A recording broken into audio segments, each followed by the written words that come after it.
Oi, nós somos da Igreja Batista Boas Novas de Jacarepaguá e bem-vindo ao nosso culto online.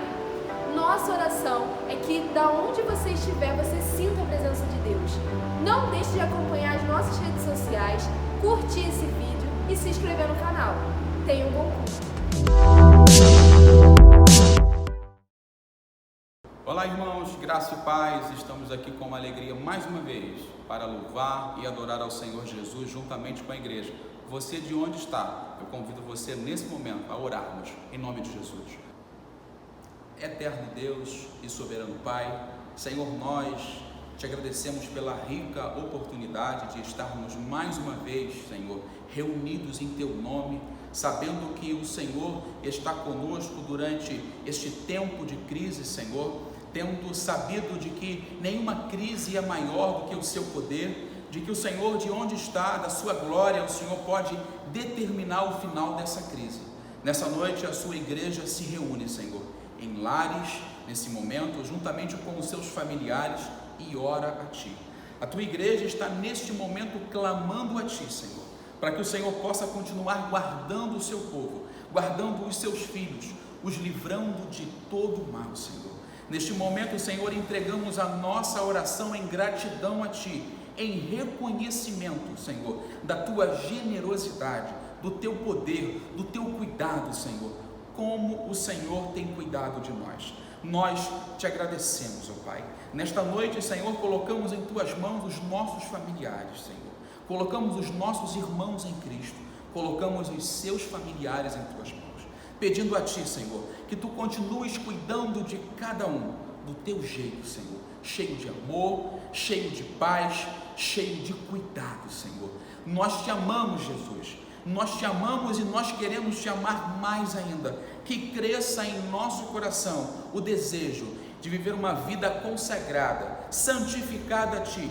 Que em nosso coração, ó Pai, esteja sempre o desejo ardente de viver na Tua presença, de falar do Teu nome e de pregar a Tua palavra. Ó Deus, fica conosco, Senhor, em nome de Jesus. Amém.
do Senhor não para.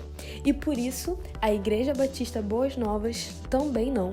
Estamos aqui para falar alguns avisos de coisas que temos feito durante esse isolamento social para que possamos manter a chama viva do Espírito Santo em nossos corações. A primeira coisa que queremos te incentivar é: não perca o contato com o seu irmão, não deixe de mandar mensagem para ele, manda uma mensagem no grupo do seu NIT, chama alguém para orar, liga para um irmão que faz um tempo que você não escuta a voz. Na palavra de Deus diz: ó quão bom e quão suave é que os irmãos vivam em união. Que a gente não possa perder isso durante esse tempo de isolamento social, porque isso foi algo lindo que o Senhor nos deu. E é claro, esse é o momento que precisamos cuidar daqueles que estão ao nosso lado nesse momento, ou seja, a nossa família. Por isso, o nosso pastor o preparou para que toda quarta-feira nós possamos fazer um culto domiciliar. Esse culto ele é enviado para os grupos dos NITs através do WhatsApp e assim você poderá fazer um culto toda quarta-feira em família. E por último, nós sabemos que esse momento tem sido muito ruim para muitos de nós. Porém, o Senhor continua sendo a nossa fortaleza e continua sendo a nossa esperança. Por isso, esse é o momento de você colocar o seu tempo com o Senhor em dia. Não deixe de ler a Bíblia, não deixe de orar e esteja cultivando intimidade com Deus nesse momento. Deixe com que o refrigério do Senhor acalme o seu coração e te fortaleça para qualquer luta que vier, porque esse é o seu propósito, um adorador e um conhecedor de Deus. Continue junto. Obrigada pela sua atenção e tenha um ótimo culto.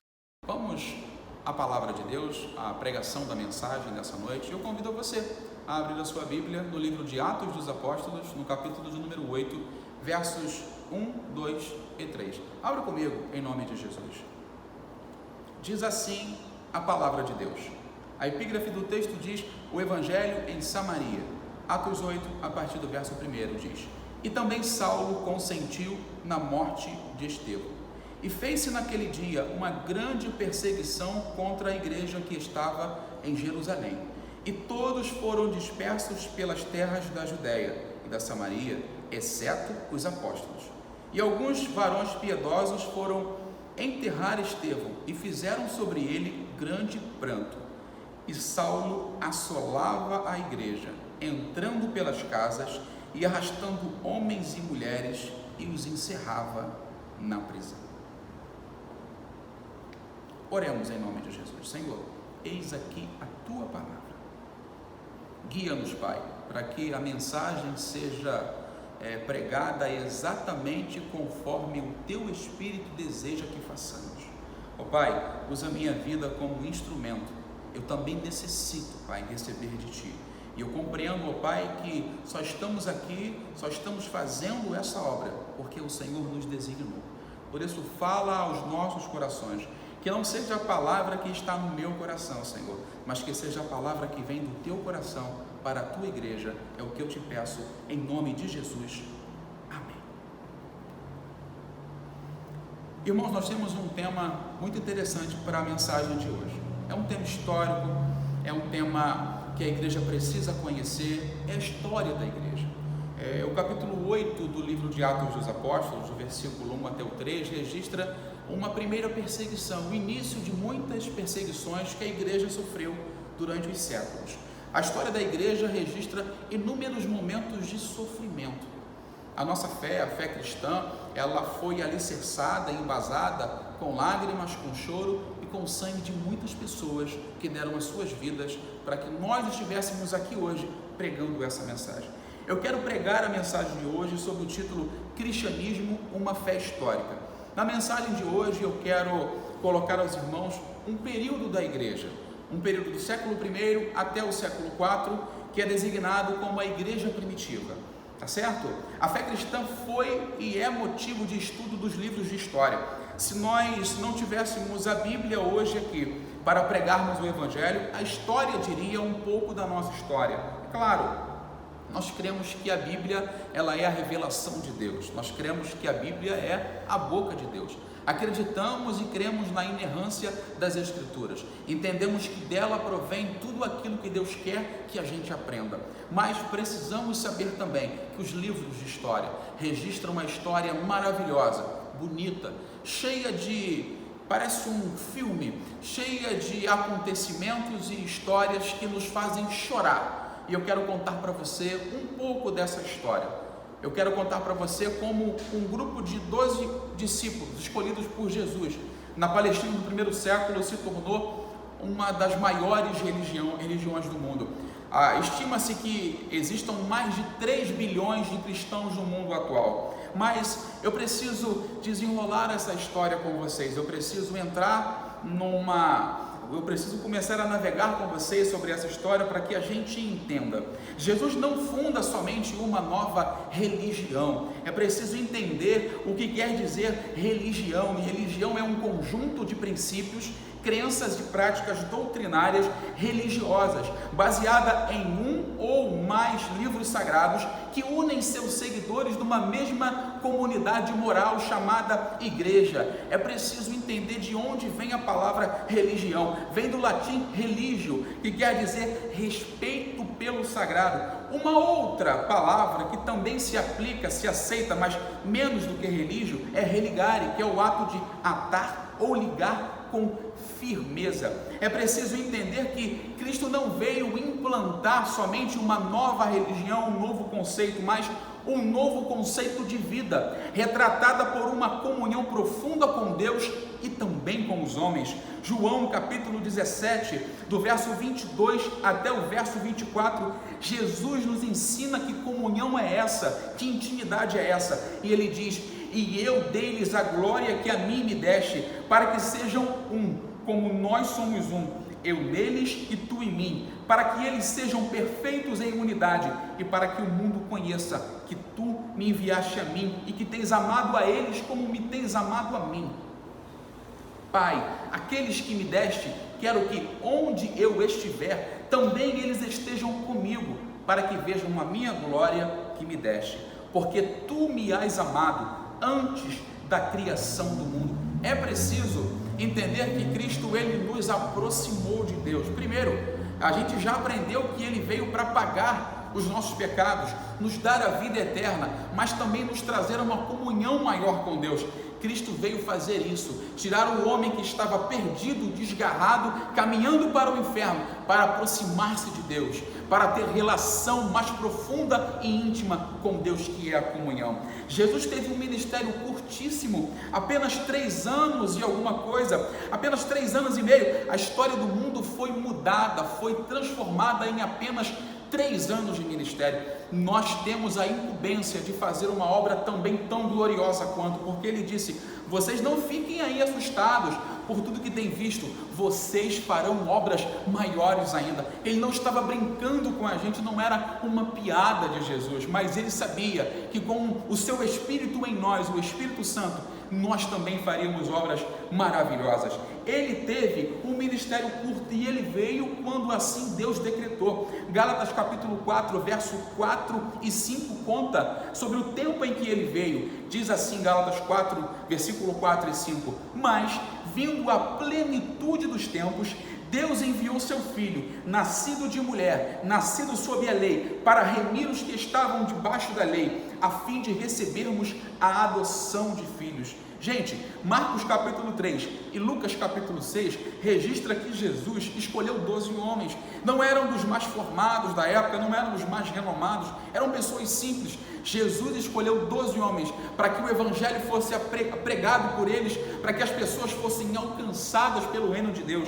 E olha, ele realizou milagres por todos os lugares por onde passou. O Novo Testamento registra no mínimo 35 milagres, mas eu separei 15, eu não vou entrar nos milagres, apenas dizer quais. Ele transformou água em vinho em João 2, ele curou o filho do oficial em João 4, ele curou um paralítico em Betesda em João 5, a primeira pesca maravilhosa em Lucas 5 foi por intermédio dele, ele libertou o endemoniado em Marcos 1, curou a sogra de Pedro, purificou o leproso, curou um paralítico em Mateus 9, Jesus curou a mão ressequida em Mateus 12, ele curou o criado do centurião, ele ressuscitou o filho da viúva de Naim, Jesus curou um endemoniado mudo em Mateus 12, ele acalmou a tempestade, ele curou um endemoniado gadareno, ele curou a mulher do fluxo de sangue, ele ressuscitou Lázaro. O escritor do Evangelho de João diz que se todos os milagres que ele fez fossem registrados, não haveria lugar nesse livro para escrever de tanta coisa que ele fez. Jesus teve um ministério rico na palavra, rico no Espírito, rico na unção de Deus. Os demônios não suportavam ficar na presença dele, e talvez você me indague nesse momento dizendo, mas ele era Senhor? Sim, mas ele era homem também. Filipenses capítulo 2, versos 5, 6 e 7, Jesus, sendo em forma de Deus, não quis ser igual a Deus, mas tomando a forma de servo, foi obediente até a morte, e morte de cruz. Ele foi homem, ele foi tentado por Satanás, mas à luz da palavra ele resistiu. Jesus foi o Messias anunciado pelos profetas do Antigo Testamento, por isso que Isaías, no capítulo 61, anunciou como seria o ministério de Jesus, e ele disse, Isaías 61, verso 1 e 2, o Espírito do Senhor está sobre mim, porque o Senhor me ungiu para pregar boas novas aos mansos, enviou-me a restaurar os contritos de coração, a proclamar liberdade aos cativos e abertura de prisão aos presos, a apregoar o ano aceitável do Senhor e o dia da vingança do nosso Deus, a consolar todos os tristes. Jesus não veio para um ministério político-militar, não veio para empunhar uma espada, porque esse era o desejo dos judeus do século I, que Jesus viesse como um Messias político, que liderasse uma grande rebelião contra Roma, e que tomasse Israel de Roma de novo, e tirasse o povo que estava ali do cativo. Não, a missão de Jesus era completamente diferente. João capítulo 18, verso 33 ao verso 38, ele explica a Pilatos qual era a missão dele. Diz assim o texto, tornou pois a entrar Pilatos na audiência, e chamou Jesus e disse-lhe, tu és o rei dos judeus? Respondeu-lhe Jesus, dizendo, tu dizes isso de ti mesmo, ou disseram de mim? Pilatos respondeu, porventura sou eu judeu? A tua nação e os príncipes dos sacerdotes te trouxeram a mim, o que você fez? Respondeu Jesus, o meu reino não é desse mundo. Se o meu reino fosse deste mundo, lutariam os meus servos, para que eu não fosse entregue aos judeus, mas agora o meu reino não é daqui. Disse-lhe, pois, Pilatos, logo tu és rei, é isso? E Jesus respondeu, você diz que eu sou rei. Eu para isso nasci e para isso vim ao mundo, a fim de dar testemunho da verdade. Todo aquele que é da verdade ouve a minha voz. Disse-lhe Pilatos, me conta o que é a verdade.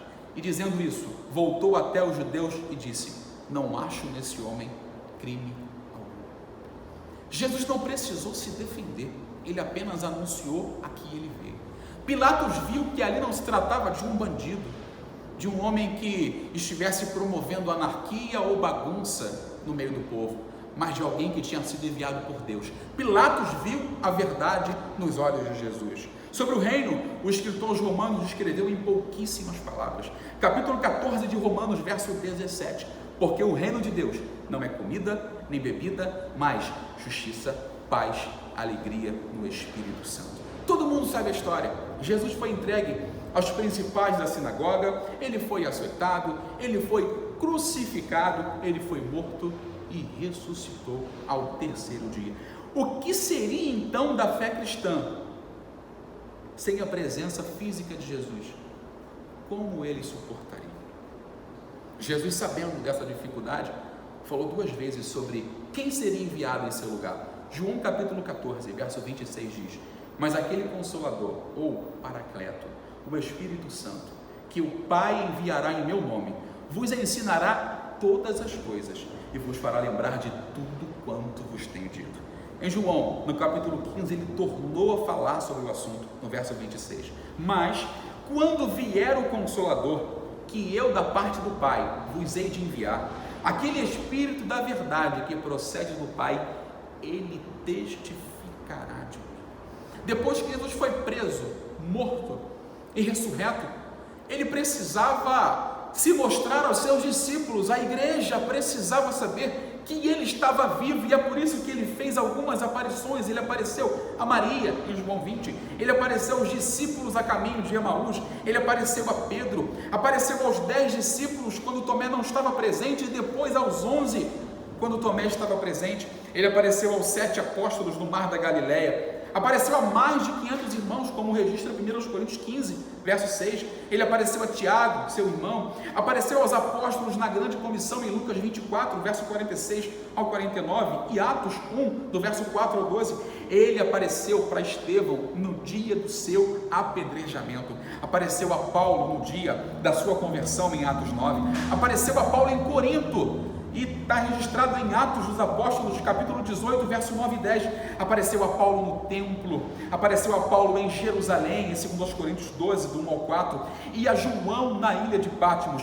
É inegável a historicidade da vida e da morte e ressurreição de Cristo. É inegável. Os livros registram a passagem dele pela Galileia, os livros registram os seus feitos. A Bíblia está aqui hoje em nossas mãos, e a nossa fé para falar de tudo que ele fez ali. Mas é preciso entender o ponto de partida da igreja. Eu falei um pouco de Jesus para a gente entender que ele é o fundador da igreja. É sobre ele que a igreja foi fundada. E é preciso entender que em Atos dos Apóstolos, no capítulo 2, quando Pedro estava pregando aquele sermão e houve um derramamento do Espírito Santo, é preciso que a gente entenda que esse derramamento foi o cumprimento de uma profecia do Antigo Testamento do profeta Joel, no capítulo 2 do seu livro, no verso 28, que diz: e há de ser que depois derramarei o meu Espírito sobre toda a carne, e vossos filhos e vossas filhas profetizarão, e vossos velhos terão sonhos, os vossos jovens terão visões, e também sobre os servos e sobre as servas naquele dia derramarei o meu Espírito. Nós consideramos que a igreja foi fundada em Atos 2, apesar de Cristo já vir trabalhando para que a igreja fosse viva, para que a igreja fosse atuante, mas consideramos um fato histórico como Atos capítulo 2, no dia de Pentecostes, que a igreja ali foi comissionada, ali nesse derramamento do Espírito Santo a igreja foi chamada para exercer o ministério. Nós tínhamos nessa época, com a igreja primitiva, 3 principais igrejas. Uma igreja estava em Antioquia da Síria, que Atos dos Apóstolos, capítulo 11, verso 26, diz que foi o primeiro lugar onde os cristãos foram chamados de cristãos pela primeira vez. Nós tínhamos a igreja em Alexandria e em Jerusalém. Posteriormente, mais 2 grandes igrejas seriam anexadas, a igreja em Roma e em Constantinopla, mas não vem ao caso nesse momento. Jesus sabia que a igreja ela teria dificuldade depois da sua partida. É inegável, é impossível achar que depois de ouvir tudo que Jesus pregou, que eles não sofreriam alguma coisa, não sofreriam perseguições, que eles não passariam por momentos que eles iriam chorar, que eles iriam sofrer. Por isso, nós olhamos para o livro de Atos dos Apóstolos e no capítulo 7, que mostra o apedrejamento de Estevão, nós iniciamos aqui, nós percebemos aqui o início de uma perseguição contra a igreja. O capítulo 8 que eu li, do verso 1 ao verso 3, registra um primeiro movimento de perseguição contra a igreja que foi liderado por Saulo, que nós conhecemos como o apóstolo Paulo. Ele liderou esse movimento. Afinal, a palavra diz que no dia da morte de Estevão, Paulo consentiu da morte. Nos faz entender que ele estava, no mínimo, ou presente, ou sabia do que estava acontecendo e concordou com aquilo que estava acontecendo. Atos 7:59 diz que Estevão, enquanto era apedrejado, ele invocava o Senhor dizendo: Jesus, recebe o meu espírito. As perseguições começariam a acontecer de forma mais intensa. Em Atos dos Apóstolos, capítulo 12, verso 2, a Bíblia registra a morte de Tiago, morto à espada, irmão do Senhor. No mesmo episódio em que ele foi preso com Pedro, o Senhor assim escolheu livrar Pedro da morte, mas não livrou Tiago de morrer à espada. E aí nós entramos num período de forte perseguição do Império Romano à igreja. Em outubro de 54 depois de Cristo, iniciou ali a primeira perseguição, através de Nero, o imperador de Roma. É um fato histórico que a gente precisa lembrar toda vez que fala sobre Nero. o grande incêndio de Roma. A Bíblia não fala sobre o grande incêndio de Roma, mas os livros de história comentam sobre o grande incêndio de Roma. E a história diz que esse incêndio durou 6 dias e 7 noites. E como a cidade as construções eram de forma precária, não havia tanta qualidade naquelas construções, disse que das 14 cidades que pegaram fogo ali, a maioria eram cidades que não tinham cristãos. As 3 cidades que foram menos atingidas eram cidades onde moravam cristãos. O que Nero fez com isso? Para afastar a culpa de si e de sua responsabilidade como governante, o que ele fez? Acusou a quem? Imagina. Nero acusou os cristãos de terem ateado fogo em toda Roma. Depois de ter acusado os irmãos disso, ele emitiu um decreto em que os cristãos deveriam ser mortos. Aqui começa a primeira grande perseguição da igreja. Cristãos eram mortos das mais variadas maneiras. E nesse tempo se registra que os nossos irmãos eram feitos de luminárias. Para vocês terem uma ideia, o imperador era tão egoísta e prepotente que ele pendurava os crentes no jardim do seu palácio. Os crentes eram envolvidos com piche, ateavam fogo dos nossos irmãos vivos e eles serviam de luminária para Roma. Eram colocados no jardim do imperador como tochas humanas. Meu Deus, eram levados para o Coliseu e devorados por fera. A história diz que aproximadamente na época de Nero foi que o apóstolo Paulo tenha sido decapitado. E a gente olha para a segunda carta a Timóteo, no capítulo 4, verso 7, Paulo dizendo que combateu o bom combate, terminou a carreira e guardou a fé. A gente imagina o momento que ele estava vivendo. Nesse tempo também, a história registra que parece que Pedro também foi morto nesse tempo. E segundo a tradição, a Bíblia não comenta isso, mas a tradição diz que ele foi crucificado e, segundo informações, de cabeça para baixo. Talvez nesse tempo de perseguição, Pedro tenha dito, na sua primeira epístola, no capítulo 5, verso 9, Pedro disse: resistam-me, permanecendo firmes na fé, sabendo que os irmãos que vocês têm em todo o mundo estão passando pelos mesmos sofrimentos. Esse mesmo Nero que perseguiu a igreja, que ateou fogo em cristãos e pendurou como luminárias em toda a cidade e em seu jardim, foi o mesmo Nero que se suicidou em 68 depois de Cristo. Ufa, não. Depois de Nero veio Domiciano, que mais uma vez afligiu a igreja. Domiciano queria trazer a velha glória de Roma, e ele assume em 81 depois de Cristo, e a história diz que ele era um imperador vaidoso, e aí ele determina sacrifício à sua própria inteligência. O que os cristãos fizeram? Será que os cristãos iriam adorar ao imperador? Não, os cristãos não adoram a outro Deus, nós adoramos a um único Senhor. O que ele fez com os cristãos? Perseguiu. Novamente, grande matança. Eu fico imaginando a segunda epístola de Coríntios, capítulo 5, verso 7, o apóstolo Paulo escrevendo: nós vivemos por fé, não pelo que nós vemos. Nesse tempo de Domiciano, João foi exilado para Patmos. O que aconteceu com Domiciano? Morto dentro de seu palácio. Ufa? Não. Parece que cada imperador que assumia, cada governante que assumia, a perseguição mais intensa ficava. Trajano assume em 98 depois de Cristo, e logo quando assume faz um decreto em que o cristianismo continuava proibido em Roma. Só que dessa vez, fingindo não perseguir tanto, ele diz que só vai perseguir alguém se houver uma denúncia. No tempo de Trajano, Inácio de Antioquia foi martirizado, e ele deixou um texto com poucas linhas para nós. Eu quero dizer aqui. Pouco antes da morte, pouco antes de ser martirizado, ele disse: Inácio de Antioquia disse assim: meu amor está crucificado, sou trigo de Deus, e os dentes das feras hão de moer-me, para que possa ser oferecido como limpo pão de Cristo. Durante o reinado de Trajano, suspeita-se também que Policarpo, bispo de Esmina, também foi martirizado. Nós conhecemos o que ele disse. Ele disse: conhecemos, eu sirvo há 86 anos a Jesus e ele nunca me fez mal. Como eu blasfemaria do meu rei que me salvou? A gente sabe qual foi o fim, foi martirizado.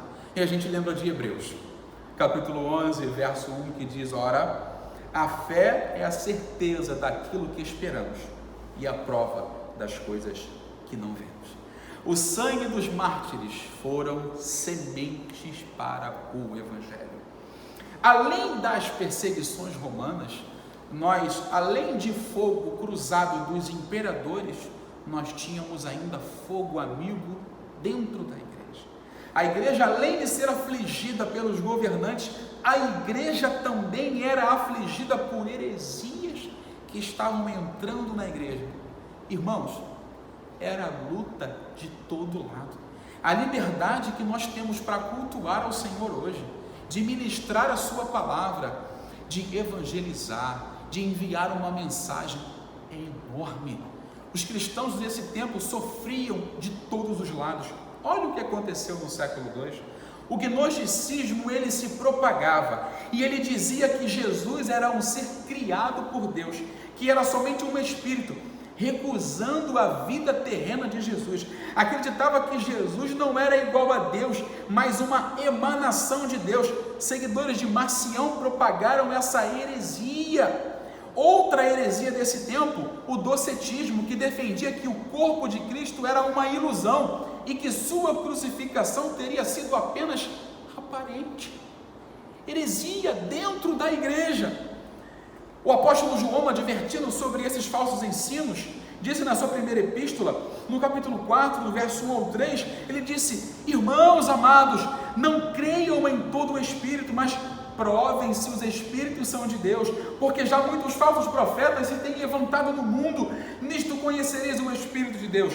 Todo o Espírito que confessa que Jesus Cristo veio em carne é de Deus, e todo o Espírito que não confessa que Jesus Cristo veio em carne não é de Deus, mas este é o espírito do anticristo, do qual vocês já ouviram que há de vir e que agora está no mundo. A igreja tinha que lutar contra as heresias que saíam de dentro da igreja. A palavra tinha que ser defendida. Outra heresia que foi muito forte dentro da igreja foi o arianismo. Um bispo de Alexandria chamado Ário, era um bispo de Alexandria, tinha uma linha filosófica que circulava principalmente nos primeiros séculos da era cristã e consistiu na negação da consubstanciação, ou seja, Jesus e Deus e Deus Pai não seriam a mesma pessoa, segundo tal teoria. O arianismo afirmava que há apenas um Deus e que Jesus não era Deus. Como a igreja combateu isso? João capítulo 8, verso 42, 43 e 56. Jesus disse: se Deus fosse o Pai de vocês, certamente vocês me amariam, pois eu saí e vim de Deus, não vim de mim mesmo, mas Ele me enviou. Não porque, sabe por que vocês não entendem a minha linguagem? Porque vocês não podem ouvir a minha palavra. O vosso pai Abraão, ele exultou, ele se alegrou no dia que me viu, e quando me viu, se alegrou. Jesus estava dizendo que era igual a Deus, estava dizendo que era divino e eterno. Jesus não foi uma criação de Deus. Quando a Bíblia diz que ele foi gerado, que ele saiu das entranhas de Deus, a Bíblia não diz que ele foi criado por Deus. Não houve um dia em que Jesus não existisse, não houve um dia que a Bíblia registra que ele tenha sido criado. Ele é desde sempre, ele é eterno. Contrariando também o que João no capítulo 5 disse, Jesus disse que era filho e igual a Deus. A igreja foi tão atormentada pelo arianismo que a igreja precisou convocar um concílio, o concílio de Nicéia, em aproximadamente 325 depois de Cristo, para poder refutar a base do arianismo. A igreja precisava responder, e a fé foi a maneira que a igreja sempre respondeu. Por isso João, na primeira epístola, no capítulo 5, no verso 4, ele diz: tudo que é nascido de Deus vence o mundo, e essa é a vitória que vence o mundo, a nossa fé. Mateus capítulo 17, verso 20, Ele respondeu: porque a fé que vocês têm é pequena, mas eu asseguro que, se vocês tiverem fé do tamanho de um grão de mostarda, poderão dizer a este monte: vá daqui para lá, e ele irá. Nada será impossível para vocês. A igreja precisava de doutrinadores, de apologetas. A igreja precisava de mestres, de doutores, para que a palavra fosse defendida. E aí Deus levanta homens cheios do Espírito Santo para ensinar a igreja, para elaborar doutrinas e principalmente refutar heresias. Daí a gente vê Irineu de Leão, que combateu o gnosticismo. Vemos Clemente de Alexandria, que foi um escritor, teólogo, apologista cristão grego. Vemos Tertuliano de Cartago, que foi o formulador da doutrina da Trindade. Vemos aqui Orígenes de Alexandria, que foi um dos maiores teólogos e escritores do começo do cristianismo. A igreja precisava responder. Houve o concílio de Nicéia, o arianismo foi refutado. Para que a igreja fosse embasada, criou-se ali o credo apostólico. Normalmente nós ouvimos, o credo niceno. Nós normalmente ouvimos o credo niceno constantinopolitano, que foi de 381, que foi o primeiro concílio de Constantinopla. Nós dedicamos esse credo ao catolicismo, mas não. Esse credo aqui, credo quer dizer eu creio, tá? Eu vou ler só o início. Creio em um só Deus, Pai Todo-Poderoso, Criador do céu e da terra, de todas as coisas visíveis e invisíveis. Creio em um só Senhor, Jesus Cristo, Filho unigênito de Deus, nascido do Pai antes de todos os séculos. Deus de Deus, luz de luz. Olha a preocupação da igreja.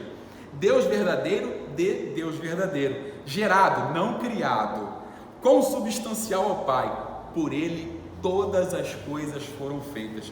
A igreja, além de ser perseguida, a igreja precisava combater as heresias. A igreja lutava uma guerra contra Roma, contra as perseguições dos imperadores, e lutava e travava uma guerra dentro da igreja. E aí, as perseguições cada vez mais pioraram. No século III, assumiu um imperador chamado Décio. Décio fez um decreto que todo cidadão romano devia adorar aos deuses pagãos. O que os cristãos fizeram? Não adoraram. O que ele fez com os cristãos? Perseguiu, matou. Ele confiscou propriedades, destruiu templos, condenou pessoas à morte. Aqui havia uma perseguição sistematizada. Chegou ao cúmulo de que todo cristão tinha que ter um certificado de adorador dos deuses pagãos. Imagina você, era preciso que, para permanecer vivo, o cristão tinha de ter um certificado, um título comprado de Roma, dizendo que ele adorava aos deuses pagãos de Roma. O que os cristãos fizeram? Não adoraram, foram mortos, foram perseguidos. Tiago, talvez pensando nesse tempo, Tiago não estava vivo nesse tempo, mas talvez pensando num tempo futuro, Tiago escreveu no capítulo 1 e no verso 3: vocês sabem que a prova da sua fé produz perseverança. A igreja literalmente chorava, gemia. Depois de Décio assume um pior ainda, meu Deus, Diocleciano, e essa foi a última grande perseguição. Ele queria manuscritos cristãos destruídos. Ele sabia que a palavra era a base do cristianismo. Não gostava da exclusividade de adoração dos deuses, do Deus dos cristãos. Diocleciano determinou que soldados cristãos fossem mortos por se recusarem a matar outros cristãos. Esse imperador determinou que todos os cristãos deveriam ser mortos, templos destruídos. Esse foi o pior momento da igreja. Talvez o escritor aos Hebreus, prevendo, escreveu no capítulo 11, verso 6: sem fé é impossível agradar a Deus, pois quem dele se aproxima precisa crer que ele existe e que recompensa aqueles que o buscam. A igreja estava no seu pior momento, parecia o fim da fé cristã. E aí, enquanto todos pensavam que nós seríamos todos mortos, que os nossos irmãos seriam todos martirizados e que a igreja acabaria, seria findada, que seria o fim da nossa fé, Deus dá uma visão a um homem. Meu Deus, deixa eu abrir um parênteses aqui. Nós pregamos muito a questão da racionalidade, nós pregamos muito a questão do equilíbrio, mas às vezes coisas de Deus acontecem e sobrepõem a razão. A fé que nós temos não é uma fé cega, é uma fé embasada, mas essa fé nos faz acreditar que coisas que não estamos vendo, que não parece que vai acontecer, mas essa fé nos impulsiona para crer que o impossível vai acontecer. E o que aconteceu? Deus levanta um homem, um romano, para vencer a maior batalha de sua vida militar e cessar o sofrimento da igreja. Eu lembro do apóstolo Paulo dizendo aos Coríntios na primeira epístola, no capítulo 2, verso 4 e 5: a minha mensagem e a minha pregação não consistiram em palavras persuasivas de sabedoria, mas em demonstração do poder do Espírito, para que a fé de vocês não se baseasse na sabedoria humana, mas no poder de Deus. Em 306, Constantino, antes de uma grande batalha, teve uma visão. Ele viu uma cruz e ouviu uma voz que dizia assim: sobre esse sinal de cruz, você vencerá. Constantino determinou nesse tempo que fosse colocado um sinal da cruz nos escudos e tomou Roma nesse dia. O historiador da igreja, chamado Eusébio de Cesareia, escreveu a esse respeito. E em 313, Constantino publica o Edito de Milão, onde os cristãos não mais seriam perseguidos e podiam respirar. Ainda não era a religião oficial do império, mas os cristãos pararam de ser perseguidos. Depois de Constantino, Teodósio o Grande assume em 380 por meio do Edito de Tessalônia, não apenas torna o cristianismo religião oficial, mas também proíbe cultos pagãos greco-romano. A igreja passou a ser imperial. Daqui eu paro, porque a parte da igreja imperial para frente é a igreja da Idade Média. Mas o que fica para nós de aprendizado? A igreja nunca deixou de lutar, a igreja nunca deixou de ter fé. A fé que eu e você, que está aí no seu lar me ouvindo, é uma fé histórica, é uma fé contada nos livros, é uma fé pregada por mártires, por grandes homens e mulheres de Deus que deram a sua vida para que eu e você estivesse aqui hoje falando do que Deus fez, do que Deus faz e do que Ele vai fazer ainda. A nossa fé nos impulsiona a crer que tudo o que já aconteceu ainda é pouco, porque o nosso Deus é grande, é poderoso para fazer mais do que nós pedimos ou pensamos. A igreja, ela venceu e vence através da palavra, através da fé, através de Deus. Evangelho de Mateus, eu encerro essa palavra no capítulo de número 16, no versículo de número 18. Jesus diz a Pedro algo que se cumpre todos os dias da igreja nessa terra. Mateus capítulo 16, verso 18, que diz assim: pois também eu te digo, tu és Pedro, e sobre esta pedra edificarei a minha igreja, e as portas do inferno não prevalecerão contra ela. Nós temos essa palavra, nós temos essa fé, nós reconhecemos a autoridade de Cristo sobre nós, a sua igreja, e continuamos crendo que mesmo a pandemias, a crises, a perseguições, a dias tenebrosos, nós confiamos ainda assim que o Senhor vai nos livrar e estará conosco em todo o tempo.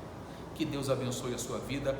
Eu espero que essa palavra tenha te abençoado e que você tenha aprendido mais de Deus e que a sua fé tenha sido renovada em nome de Jesus.